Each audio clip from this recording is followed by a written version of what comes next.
আমার মনের ঘরেতে আমি রেখেছি যারে, দু জাহানের বাদশা নবী কামলিওয়ালা রে, দু জাহানের বাদশা নবী কামলিওয়ালা রে।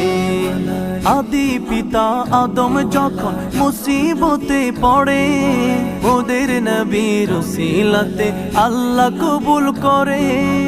আদি পিতা আদম যখন মুসিবতে পড়ে, ওদের নবীর উসিলাতে আল্লাহ কবুল করে।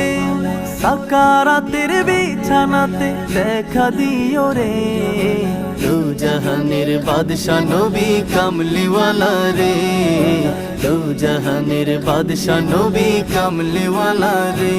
আমার মনের ঘরেতে আমি রেখেছি যারে, দু জাহানের বাদশা নবী কামলিওয়ালা রে,